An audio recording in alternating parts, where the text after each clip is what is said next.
The grand chandelier cast a warm, golden glow over the marble floors of the luxury hotel ballroom. Crystal glasses clinked and the soft hum of orchestral music filled the air. Guests in elegant gowns and tailored suits mingled effortlessly, their laughter echoing through the expansive room. At the center of the event was the CEO, Mr. Carlton, a powerful and well-respected man whose influence shaped the city's skyline.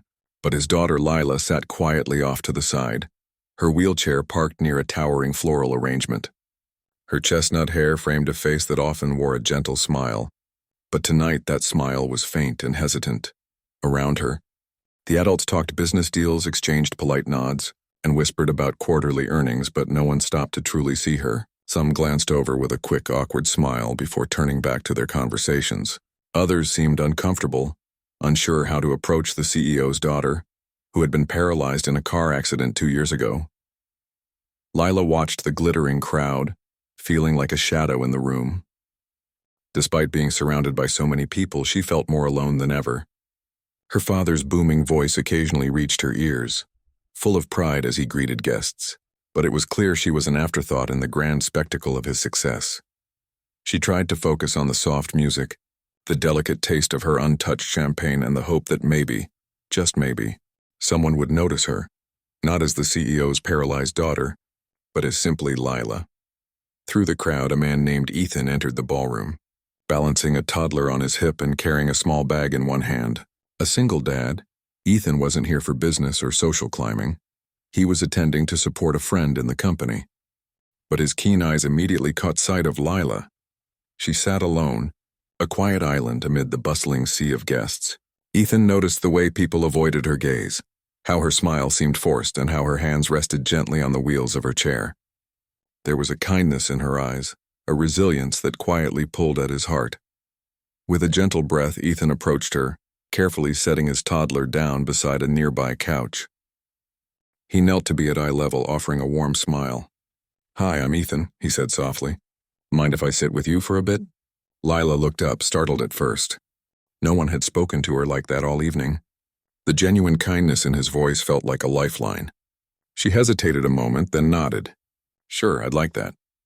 Ethan pulled up a chair and settled in beside her, the noise of the gala fading into the background as they began to talk. Two strangers, suddenly connected by a simple moment of human kindness. The gala continued to sparkle around them, but in their little corner, time seemed to slow. Ethan and Lila talked about everything, from favorite books to childhood memories, from hopes for the future to the small challenges life threw their way. Ethan's son toddled nearby, occasionally babbling and reaching for a sparkling glass, adding a light-hearted rhythm to the conversation. Ethan noticed how Lila's eyes lit up when she laughed, how her face softened when she spoke about her dreams. For the first time all evening, she wasn't just the CEO's daughter or the girl in the wheelchair. She was simply someone he genuinely wanted to get to know. The gentle hum of the crowd seemed to fade as Ethan found the courage to say what had been on his mind since he arrived. "Lila," he said softly, "would you let me be your date tonight?" Lila blinked, surprised. Her heart quickened, a flush rising to her cheeks. The idea of having someone beside her, not out of obligation or pity but by choice, felt like a bright light breaking through the shadows she'd been living in. Around them, she noticed a few heads turn. People who had been dismissive now watched with quiet curiosity. She looked at Ethan's sincere eyes and smiled. "I'd like that," she said, her voice steady but full of warmth. Hand in hand, Lila and Ethan moved into the center of the ballroom. The music seemed to swell, and for the first time, the crowd saw Lila, not as the CEO's paralyzed daughter, but as a person who could light up a room with her presence. Whispers rippled through the guests, but this time they weren't dismissive or awkward. They were impressed by the easy confidence and genuine joy radiating from the pair. A few people who had earlier looked away now approached with smiles and questions, drawn not by status but by the connection between Lila and Ethan. Lila laughed freely, her eyes sparkling as she told a story Ethan had just helped her remember. Her father caught sight of them from across the room.